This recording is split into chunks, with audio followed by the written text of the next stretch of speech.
ओम शांति। ओम शांति। आज की तारीख है 12 नवंबर 2021। साकार महावाक्य। बाबा कहते मीठे बच्चे, हर एक पाठधारी आत्मा आधा समय सुख आधा समय दुख का पाठ बजाती है। यह भी ईश्वरीय लो है। हर एक पाठधारी आत्मा आधा समय सुख आधा समय दुख का पाठ बजाती है। यह भी ईश्वरीय लो है। माना जो भी आत्मा परम धाम से आएगी वो सुख भी देखेगी और फिर थोड़े समय के बाद दुख भी देखेगी। एक ईश्वरीय लॉ है कि आधा समय सुख आधा समय दुख का पाठ बजाती है। यह भी ईश्वरीय लॉ है। माना ये लॉ इसीलिए समझना है कि सभी धर्म की आत्माएं या कोई भी आत्मा जब परम धाम छोड़ती है और नीचे आती है तो सुख का पाठ बजाती है। तो इसको समझना होगा। से कोई ये ना सोचे कि परम धाम से जो नीचे उतरा वो एकदम से दुखी हो जाएगा। अगर दुख दाब में आएगा तो एकदम से दुखी हो जाएगा। उसे पहले सुख देखना है और फिर उसका दुख का पाठ शुरू होगा। हाँ, जल्दी हो सकता है क्योंकि समय नीचे ऐसा है, लेकिन जो भी परम धाम से आएगी आत्मा उसे सुख देखना है। इसीलिए कहा आधा समय सुख आधा समय दुख का पाठ। अब मान लो किसी के 1 या 2 जन्म ही है तो उसी जन्म के अंदर वो स्टार्टिंग में क्या देखेगी? सुख, और फिर उसके बाद उसका दुख का पाठ शुरू हो जाएगा। तो ये एक ईश्वरीय लॉ है। आज का प्रश्न, बाप जो समझाते हैं ये समझानी बच्चों की बुद्धि में यथार्थ रीति कब बैठेगी?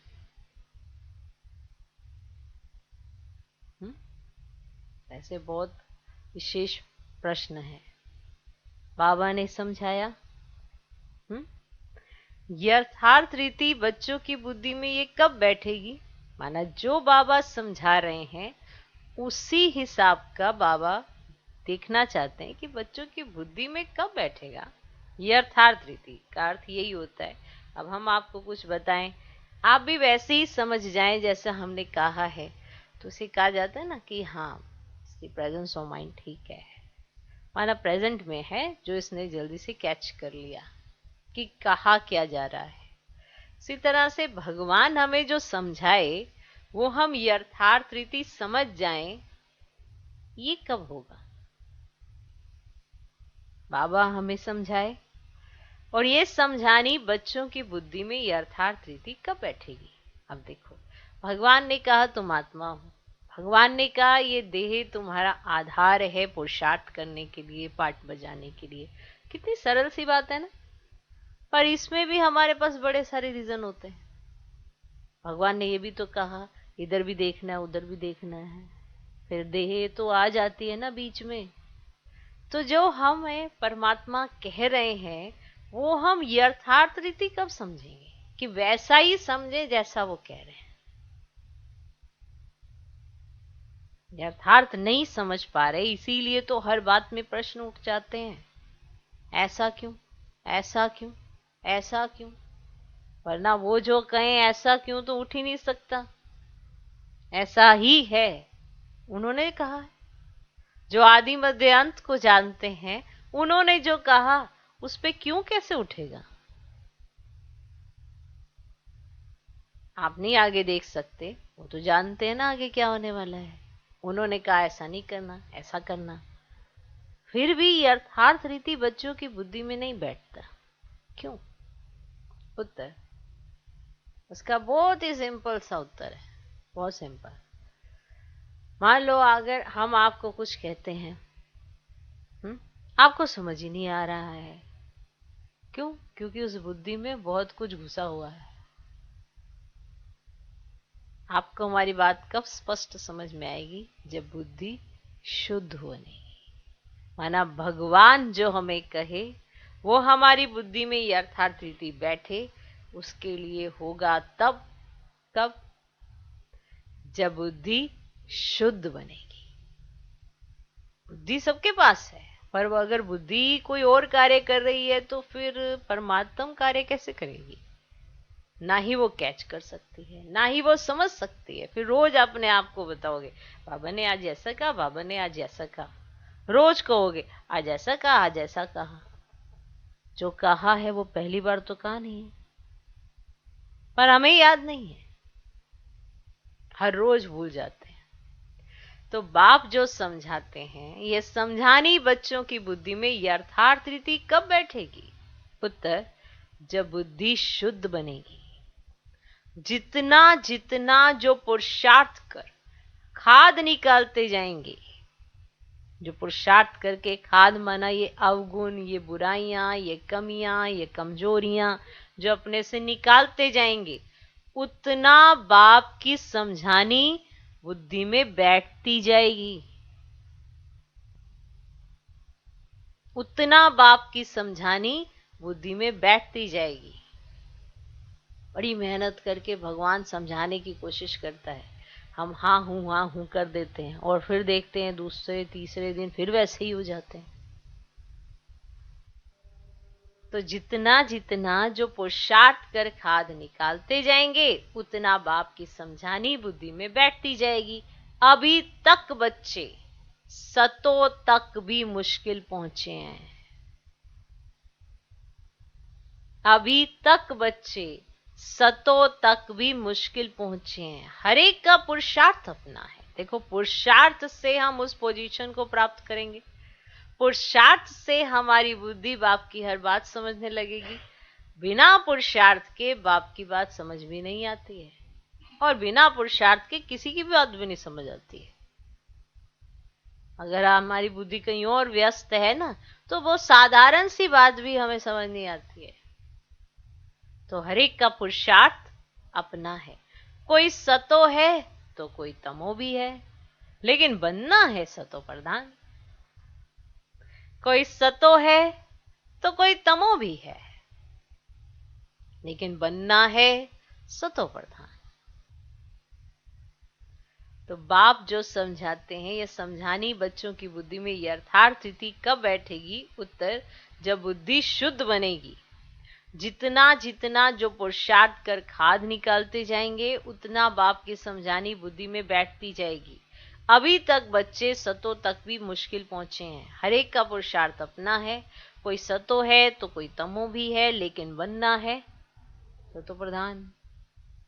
आज का गीत है, दूर देश का रहने वाला आया देश पर आए।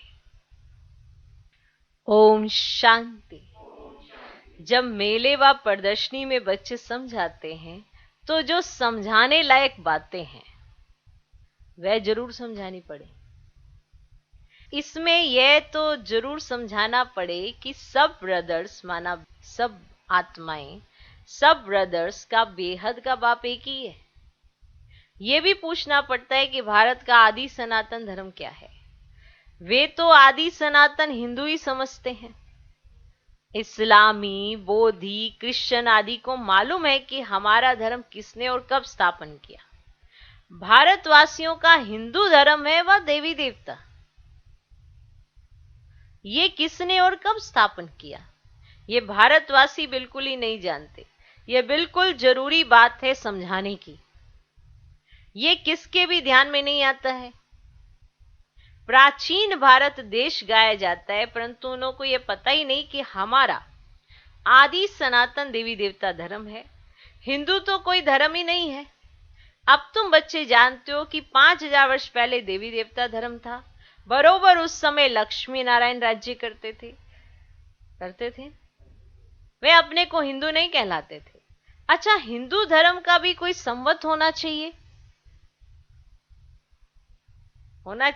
अब विक्रम संवत जो कहते हैं, हो सकता है जब से देवताएं वाम मार्ग में जाते हैं तो अपने को हिंदू कहलाना शुरू करते हो, तब से विक्रम संवत भी कहते हो, तो आधा आधा हो गया।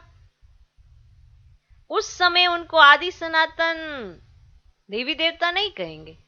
अब संवत कहा जाता है जब धर्म स्थापन होता है। संवत कहा जाता है जब धर्म स्थापन होता है। वह किसने स्थापन किया? विक्रम संवत तो रावण ने स्थापन किया। उस समय सबके कर्म विक्रम होते रहे। करम अकरम विक्रम नाम तो है ना, तो विक्रम राजा का भी संवत चलता है। वह हो गया आधा समय। अब यह विक्रम संवत हिंदुओं का संवत तो नहीं है। ये विक्रम संवत हिंदुओं का संवत तो नहीं है। तो ये पूछना चाहिए कि भारत का आदि सनातन देवी देवता धर्म कब स्थापन हुआ? मालूम तो पड़े ना। ये बहुत नाजुक बातें हैं, बहुत नाजुक बातें हैं। जब ये मालूम पड़े तब हिसाब लगा सकें कि नई दुनिया थी, फिर दिन रात जरूर होते हैं, आधा आधा जरूर होगा। अब ये एक ईश्वरीय लॉ है। अब यह समझानी देना है जरूर। ऐसा कभी कोई ने समाचार नहीं दिया है कि उन्होंने ऐसे समझाया है। क्रिश्चियंस का भी आधा सुख आधा दुख का पाठ चलेगा। ये जो हम समझाते हैं इसमें सारी हिस्ट्री ज्योग्राफी आ जाती है। मनुष्य जो भी आते हैं उनको दुख सुख का पाठ मिला हुआ है। एक दो जन्म लिए आएंगे तो भी आधा आधा होगा, तो भी उन्हें सुख और दुख दोनों देखना होगा। अब यह एक ईश्वरीय लॉ है। प्रदर्शनी में जब सुनते हैं अच्छा अच्छा करते हैं, बाहर निकलने से ही भूल जाते हैं। बिरला कोई ध्यान देते हैं। कोई 1 मास आकर भी गुम हो जाते हैं। कोई 10 मिनट समझते, कोई 1 घंटा, कोई तो कुछ समय आकर चलते चलते थक जाते हैं। थोड़े समय आते हैं फिर चलते चलते थक जाते हैं। ऐसे सेंटर्स पर होता रहता है। कैसे दैवी संप्रदाय बन रहे हैं, ये भी वंडर है। नई दुनिया का धर्म पुरानी दुनिया में स्थापन हो रहा है, ये भी वंडर है ना। नई दुनिया के धर्म की स्थापना पुरानी दुनिया में हो रही है। तो ये बातें तुम बच्चों की बुद्धि में आती हैं। बाप द्वारा तुम अपने 84 जन्मों को जान चुके हो। बाप कहते मैं 84 जन्मों की कहानी सुनाने आता हूं, तो जरूर पिछाड़ी में ही आकर सुनाएंगे ना। अच्छा, द्वापर के बीच में तो सुना ही ना सके, जबकि पिछाड़ी वाले जन्म अभी लिए नहीं है, तो फिर द्वापर में कैसे आकर सुनाएंगे? क्योंकि पीछे वाले जो अति दुख देखा है वो तो जन्म ही नहीं लिए अभी। समझ है ना पॉइंट की बात। तो राज्यों का ज्ञान द्वापर में मिल ना सके। अब महाभारत लड़ाई भी द्वापर में लग ना सके। अब महाभारत लड़ाई के बाद ही सतयुग स्थापन होता है, अर्थात देवी देवता धर्म स्थापन होता है। उनसे पहले ब्राह्मण धर्म स्थापन होता है, तो जरूर ब्रह्मा द्वारा स्थापन करते होंगे। तो ब्राह्मण जन्म लेते होंगे ना। अब विराट रूप जो दिखाया उसमें शिव को भी नहीं दिखाया, तो ब्राह्मणों की चोटी भी नहीं दिखाई है। तो प्रदर्शनी में भी विराट रूप वाला चित्र होना जरूर चाहिए, है ना, होना जरूरी है। तो ब्रह्मा द्वारा पहले जरूर ब्राह्मण रचेंगे। फिर वह ब्राह्मण कब और कहां रचते हैं? अब ब्राह्मणों का है संगम, अब शूद्रों का है कलयुग। अब तुम अपने को कहलाते हो प्रजापिता ब्रह्मा कुमार कुमारियां। अब प्रजा माना ही मनुष्य सृष्टि, तो जरूर ब्राह्मण होंगे। अब क्राइस्ट को क्रिश्चियन धर्म का पिता कहेंगे। अब यह है प्रजापिता। भगवान ब्रह्मा द्वारा मनुष्य सृष्टि रचते हैं, ऐसे नहीं क्राइस्ट द्वारा बोधियों द्वारा रचते हैं। अब मनुष्य सृष्टि शुरू ही ब्रह्मा से होती है, तो जरूर पहले पहले ब्राह्मण ही रचेंगे। अब ब्राह्मणों को फिर देवता बनाते हैं और विराट रूप भी भारत में दिखाते हैं, और धर्म वाले विराट रूप तो बना ना सके। अब ये नई नई बातें हैं, बाप ही समझाते हैं। नई पॉइंट्स भी निकलती रहती हैं, पुरानी भी निकलती रहती हैं, क्योंकि नए नए बच्चों को भी तो कुछ नई कुछ पुरानी पॉइंट्स मिलनी चाहिए जो समझे। जब तक अलफ वे बुद्धि में नहीं हो तो और क्या समझेंगे? जब तक अलफ को नहीं समझा, बे को नहीं समझा, तो फिर और क्या समझेंगे। तुम जानते हो अलफ बे किसको समझाना बड़ा सहज है, ये जानते हो। अब बाप तो सबका एक है, वे आते भी जरूर हैं। अब शिव जयंती भारत में ही तो मनाते हैं ना, परंतु भारतवासियों को यह भी पता नहीं कि शिव जयंती क्या है। ना ब्रह्मा विष्णु शंकर का पता है, ना श्री कृष्ण का। अब श्री लक्ष्मी नारायण का राज्य कब था ये भी नहीं जानते। अब क्राइस्ट होके गए, अब उनके पोप की सारी लिस्ट होगी, है ना, कौन सा पोप कब, कौन सा पोप कब, सारी लिस्ट होगी उनके पास। परंतु भारतवासियों को यह पता ही नहीं है कि ये लक्ष्मी नारायण भी भारत में राज्य करके गए हैं। जो भी चित्र बनाते हैं ना, पूजा करते, उनका ऑक्यूपेशन बिल्कुल ही नहीं जानते। अब देवताओं से फिर क्षत्रियों ने रजाई कैसे ली, क्या लड़ाई की, दो हमारी रजाई, मैंने क्या किया, वो आते गए, उन्होंने उनको ट्रांसफर कर दी। और जैसे बाप अपने बच्चे को ट्रांसफर कर देता है, ऐसे उन्हों की आगे बनती गई, उनको ट्रांसफर होती चली गई, समझे। तो देवताओं से फिर क्षत्रियों ने रजाई कैसे ली, क्या लड़ाई की, लड़ाई की, राजाई बदली होती है तो जरूर कोई ने विजय पाई। अब वहां तो ये बातें है ही नहीं ना, वे तो अच्छी तरह राज्य देते हैं, पूरा ऐसे माना उनको बिठा के ताजपोशी करा के बहुत अच्छी तरह से राज्य देते हैं, समझे। और मनुष्य तो कितने अंधियारे में है, तुमको कितनी रोशनी मिलती है। ऐसे भी नहीं सब बातें किसको याद रहती हैं, नहीं तो बाबा ने जो समझाया वैसा प्रदर्शनी में समझाना चाहिए, ठीक है ना। अब प्रदर्शनी में एक दिन आते हैं, फिर दूसरे दिन आते नहीं, कुछ भी पता नहीं पड़ता कि समझते हैं व नहीं। अब ओपिनियन भी लिखवाना चाहिए कि पहले हमको यह पता नहीं था, तो देवी देवता धर्म कहाँ गया, संवत बताओ, हिंदू धर्म कब से शुरू हुआ, हर एक क्या क्या समझाते हैं, ये किसको पता ही नहीं पड़ता। ओपिनियन रखने वाला भी तो चाहिए ना। तुम सिद्ध करके बताते हो, 5000 वर्ष का ये चक्र है, लिखो। अब संवत आदि का किसको मालूम है तो है ही नहीं, तो ये बातें कोई शास्त्रों से में सुनी है कभी, उनसे ऐसे पूछना है ना, सुनिए। फिर हमने कहाँ से सीखी बताओ, आपने कभी सुनी है, हमने कभी सुनी है नहीं ना, तो बताओ फिर हमने कहाँ से सीखी। तो हमको सिखाने वाला तो जरूर भगवान होगा ना, तो ऐसी बात करनी। अब भगवान बिगड़ ये बातें तो कोई समझा ना सके, तो वह भी जरूर कोई तन में आएगा ना।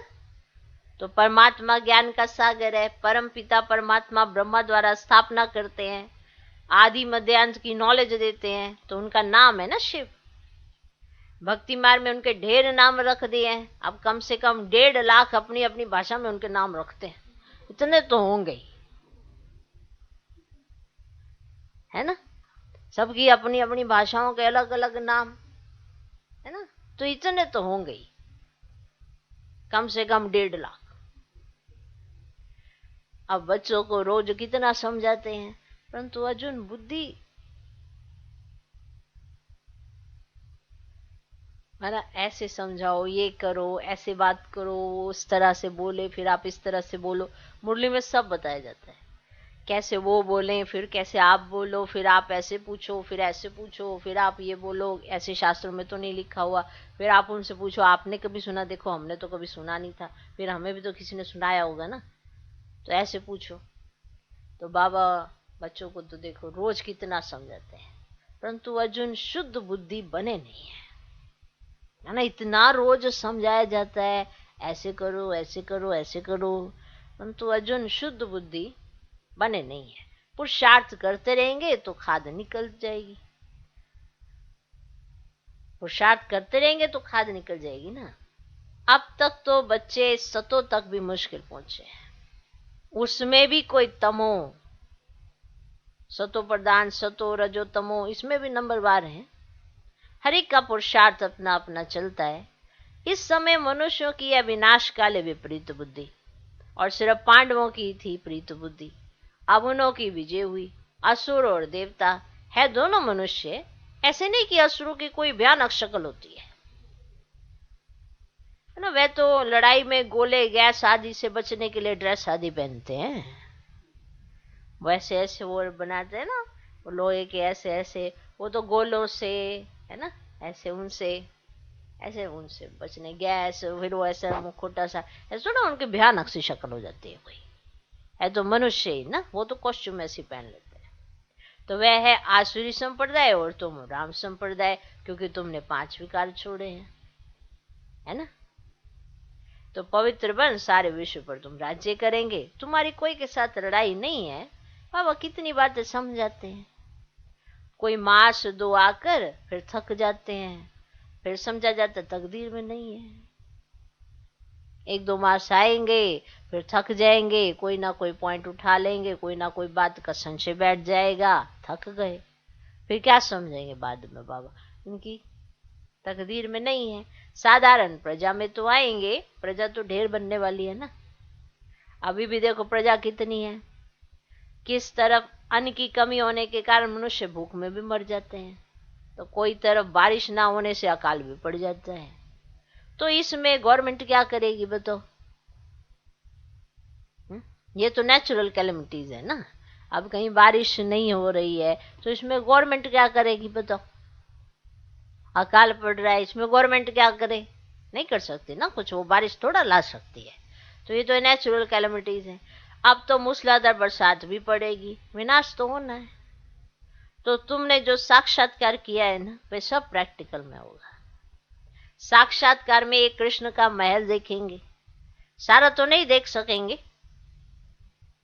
अच्छा देखेंगे विनाश हुआ, शरीर छोड़ेंगे तो सब कुछ भूल जाएंगे, सारी दुनिया खत्म हो जाने वाली है, फिर दुनिया ही बदल जाएगी, तुमको सब कुछ भूल जाएगा।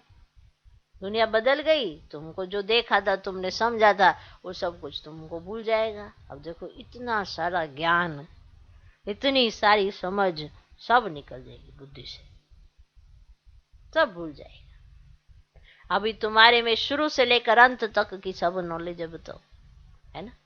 तो मूल वतन सूक्ष्म वतन का चक्र कैसे फिरता है, सारी नॉलेज बाप ने दी है। जिसमें जितना जास्ती ज्ञान उतना जास्ती नशा रहता है, समझा। जिसमें जितना जास्ती ज्ञान उतना जास्ती उसको नशा रहता है। अभी हम मास्टर नॉलेज फुल हो गए, फिर जब विनाश होगा हमारा शरीर खलास हो जाएगा। इस जन्म तक ही नॉलेज रहती है, इसीलिए इसको साधारण नहीं समझो। ये मत समझो कि ये साथ में चलेगी, नहीं, अभी आनंद ले रहे हो इसका। इस जन्म तक ये नॉलेज रहती है। तो इतना बुद्धि में नशा रहना चाहिए कि हम ये शरीर छोड़ जाकर प्रिंस प्रिंसेस बनेंगे, या दोबारा जन्म लेना, नहीं ना, नहीं ना। अब बस ये शरीर छोड़े और जाके प्रिंस प्रिंसेस बनेंगे। मनुष्य तो पढ़कर जाकर अपनी अपनी कमाई करते हैं। तो बाप कहते हैं हम कोई कमाई नहीं करते, हम तो तुमको सिखलाकर अपने घर ले जाते हैं। तुम कमाई करते हो तो गवाते भी हो। तुमको सारा आदि मध्य अंत का ज्ञान है, बाबा को भी ज्ञान है, जो बैठकर समझाते पाठ अनुसार। फिर बाबा भी चले जाते हैं निर्वाण धाम, सभी आत्माएं भी चली जाएंगी वहां। फिर जिन जिन का पाठ होगा वह फिर राजधानी में आते जाएंगे, बाकी टाइम शांति धाम में रहेंगे। ठीक। अब जिनका पाठ होगा वो ऊपर से आ जाएंगे नीचे, और जिनका नहीं होगा तो वो ऊपर ही रहेंगे ना। तो जब उनका होगा ऊपर से, वो लूज हो जाएगी उनकी गम, ऊपर परम धाम छोड़ देंगे। जितना जास्ती यहाँ गम में रहे होंगे उतना जास्ती गम चिपकेगी, बस। जितना जास्ती यहाँ दुखी है ना, उतनी जास्ती वहां पे गम चिपकी हुई होगी, तो फिर से लास्ट में ही उतरेंगे। जितना यहाँ जास्ती अतीन्द्रिय सुख के झूले झूले होंगे उतना जास्ती वो गम उतर जाएगी उनकी। सीधा सीधा ज्ञान है। ओके। बाकी आप पे निर्भर करता है, जिसका जैसा पुरुषार्थ। तो बाकी टाइम शांति धाम में रहेंगे। बच्चों को कितना ज्ञान मिल रहा है उच्च पद पाने के लिए, नहीं किसकी बुद्धि में बैठ ना सके, सिर्फ इतना कहेंगे ज्ञान बहुत अच्छा है, फिर अपने धंधे दौड़ी में चले जाएंगे। बाहर जाने से माया भुला देती है, ताला लगा देती है। कई बच्चों का भी ऐसा हाल होता है। ये तो हुआ कोई नया आया तो फिर वापस चला जाता है, तो कहते चलो अच्छा था, ज्ञान अच्छा था, पर कर कुछ नहीं सकेंगे। तो बाबा कहते बच्चों का भी ऐसा ही हाल है, पूरी धारणा होती नहीं। पहले अंदर कोई आए तो बोलो ये सब है ब्रह्मा कुमार कुमारियां। शिव बाबा ब्रह्मा द्वारा विष्णुपुरी की स्थापना कर रहे हैं। अभी कलयुग अंत है, फिर सतयुग होगा, तो ब्रह्मा के बच्चे सब ब्रह्मा कुमार हैं जो फिर देवता बनेंगे। ऐसा सर्विस समाचार बाबा को मिलता रहे तो बाबा राय दे।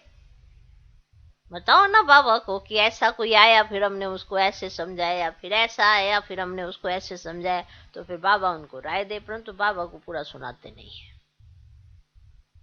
पूरा नहीं सुनाते बाबा को।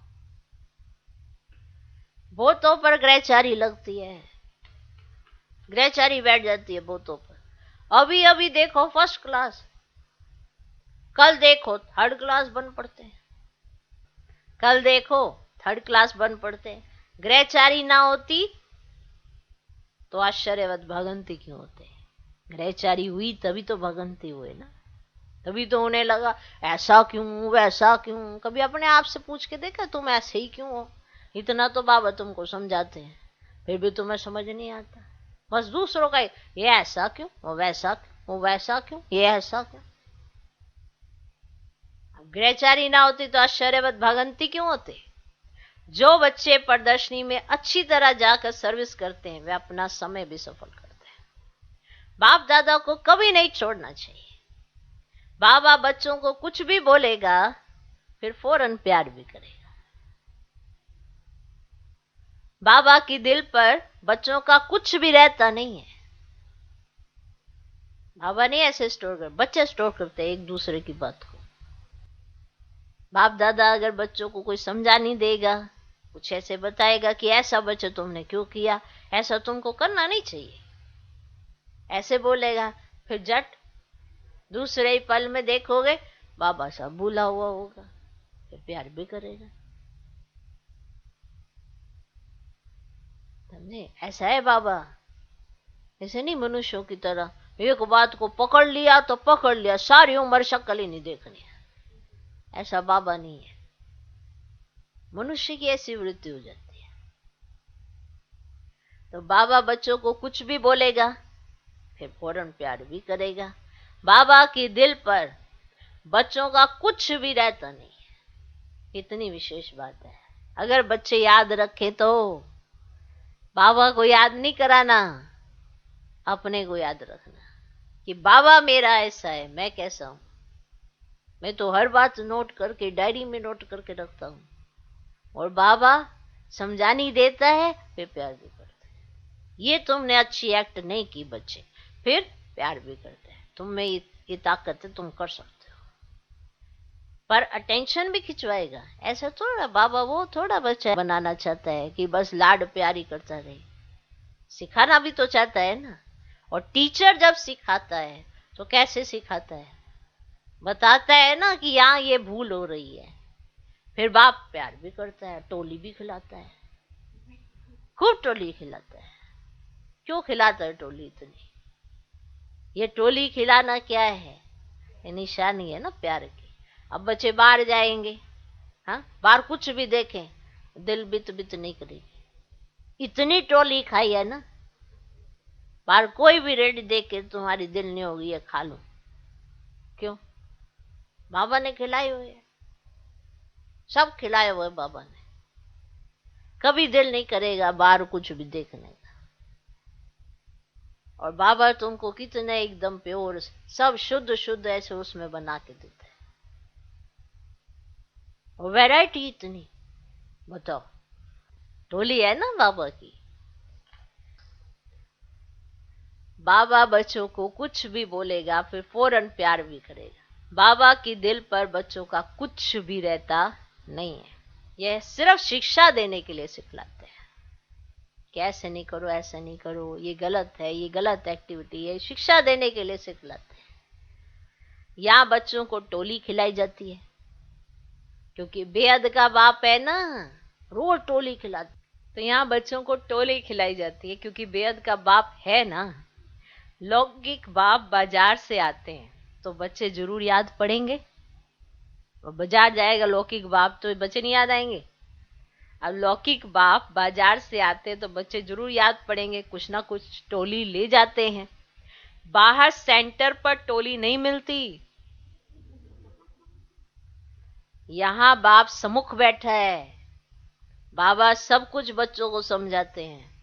ये द्वापर से ऋषि मुनि जो सतो प्रधान थे, जिनकी बुद्धि को ताला लगा हुआ नहीं था, वे भी कहते थे रचता और रचना को हम नहीं जानते। आज कलयुग में सबकी बुद्धि को ताला लगा हुआ है, फिर वह कैसे जान सकेंगे। अब शास्त्र तो ऋषि मुनि भी पढ़ते थे, तुमको पॉइंट्स बहुत मिलती है समझाने के लिए। अच्छा, मीठे मीठे सिकिलदे बच्चों प्रति माता पिता बाप दादा का याद प्यारो गुड मॉर्निंग। रूहानी बाप की रूहानी बच्चों को नमस्ते। हम रूहानी बच्चों की भी रूहानी बाप को नमस्ते नमस्ते नमस्ते। Good morning good morning good morning. धारणा के लिए मुख्य सर पहला पॉइंट, भगवान हमको पढ़ाकर भगवती भगवान बनाते हैं। भगवान हमको पढ़ाकर भगवती भगवान बनाते हैं। इसी खुशी व नशे में रहना है, इसी खुशी व नशे में रहना है। रचता और रचना का ज्ञान बुद्धि में रख दूसरों को सुनाना है।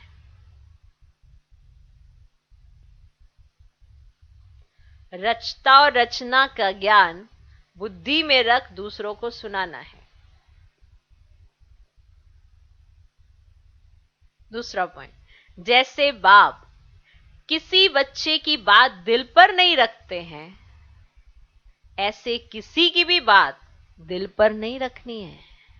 क्योंकि जो बात दिल में छप जाती है ना, वो लास्ट तक ही रहती है साथ में, इसलिए दिल पर रखनी ही नहीं है। जैसे बाप किसी बच्चे की बात दिल पर नहीं रखते हैं, ऐसे किसी की भी बात दिल पर नहीं रखनी है। आपका दिल खाली रहेगा, आराम से बाबा बैठ सकेगा वहां। अगर आपके दिल में बातें हैं तो फिर बाबा नहीं बैठता। जैसे बाप किसी बच्चे की बात दिल पर नहीं रखते हैं, ऐसे किसी की भी बात दिल पर नहीं रखनी है। पक्का कर लो, कच्चा नहीं, पक्का कर लो। आज का वरदान, करावन हार की स्मृति से सेवा में सदा निर्माण का कार्य करने वाले कर्म योगी भव। करावन हार की स्मृति से सेवा में सदा निर्माण का कार्य करने वाले कर्म योगी भव।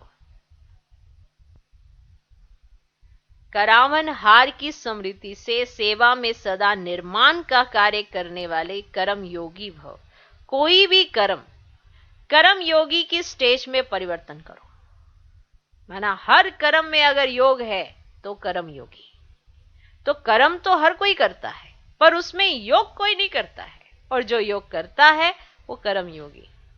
सिर्फ कर्म करने वाले नहीं, लेकिन कर्म योगी हैं। कर्म अर्थात व्यवहार और योग अर्थात परमार्थ, दोनों का बैलेंस हो। कर्म अर्थात व्यवहार माना ऐसा नहीं कि कोई कार्य आप हाथ से करो तभी वो कर्म है। अगर आप किसी से बात कर रहे हो, ये भी एक कर्म है। अब आपने उसमें बाबा ने जो सिखाया है उसको प्रकट करते हो तो आप कर्म योग में हो। स्मृति में रहे बाप और बाप की सिखाई हुई शिक्षा, तो ही कर्म योग कहा जाएगा। तो कर्म अर्थात व्यवहार और योग अर्थात परमार्थ, दोनों का बैलेंस हो। शरीर निर्वाह के पीछे आत्मा का निर्वाह भूल ना जाए। शरीर निर्वाह के पीछे आत्मा का निर्वाह भूल ना जाए। माना आप कारोबार में इतने फंसे कि आप परमात्मा मूल्य ही भूल गए, तो फिर आत्मा की खुराक ही नहीं मिली, तो फिर कर्मयोग कैसे होगा। तो शरीर निर्वाह के पीछे आत्मा का निर्वाह भूल ना जाए। जो भी कर्म करो वह ईश्वरीय सेवा अर्थ हो, कोई भी कर्म करो। इसके लिए सेवाओं में निमित्त मात्र का मंत्र व करनहार की स्मृति का संकल्प सदा याद रहे। करावन हार भूले नहीं तो सेवा में निर्माण ही निर्माण करते रहेंगे। माना आप बनाते ही जाएंगे, सब कुछ बनाते ही जाएंगे। निर्माण माना बनाना। ओके, आज का स्लोगन, सेवा व संबंध संपर्क में विघ्न पड़ने का कारण है पुराने संस्कार। सेवा व संबंध संपर्क में विघ्न पड़ने का कारण है पुराने संस्कार। उन संस्कारों से वैराग्य हो। सेवा व संबंध संपर्क में विघ्न पड़ने का कारण है पुराने संस्कार। उन संस्कारों से वैराग्य हो। अब ये जो पॉइंट्स होते हैं ये आपको अपने अंदर के लिए, अपने लिए चाहिए होते हैं, तो आपका इंटरेस्ट क्यों नहीं बनता कि हाँ हम इसे ध्यान से सुने और मुझे ये अप्लाई करने हैं। तो अप्लाई नहीं होने वाले हैं। जो जो महावाक्य हैं, आज मुझे ये वाला पॉइंट अप्लाई करना है, और मुझे अगर ये पॉइंट समझ ही नहीं आएगा तो अप्लाई कैसे करोगे आप? कोई भी चीज बिना समझ आए अप्लाई होती ही नहीं है, चाहे वो पढ़ाई हो, चाहे कमाई हो, चाहे कुछ भी हो। आप कारोबार भी अगर आप समझ जाते हो तो आप कहीं बैठे भी कर सकते हो, और अगर आपको समझ ही नहीं आया तो फिर कुछ भी नहीं कर सकते। तो सेवा व संबंध संपर्क में विघ्न पड़ने का कारण, जैसे ही ये पॉइंट आए तो याद आना चाहिए कि हाँ मेरी सेवाओं में बहुत विघ्न पड़ते हैं, हाँ मेरा संबंध संपर्क दूसरों के साथ थोड़ा ऊपर नीचे रहता है, तो इसमें मेरे अंदर जो सेवाओं में या विघ्न पड़ते हैं उसका कारण है मेरे अपने पुराने संस्कार। अब उन संस्कारों से मुझे वैराग्य धारण करना है। तो जब तक आपका इंटरेस्ट क्रिएट नहीं होगा सुनने का, समझने का, तो फिर ये सब चीजों का अप्लाई कहां से कर लोगे? इसलिए इंटरेस्ट क्रिएट करो, जब सुनते हो अप्लाई करने का। सुनो इसीलिए कि अप्लाई करना है, और जब पहली बार में सुनकर ही अप्लाई नहीं होता ना, तो दूसरी, तीसरी, चौथी, पांचवी जितनी बार मर्जी रिपीट कर लो, अप्लाई नहीं हो सकता। पहली बार में ही खटकता है और पहली बार में ही दिल में छपता है, चौथी पांचवी बार में नहीं छपता। ओके, ओम शांति।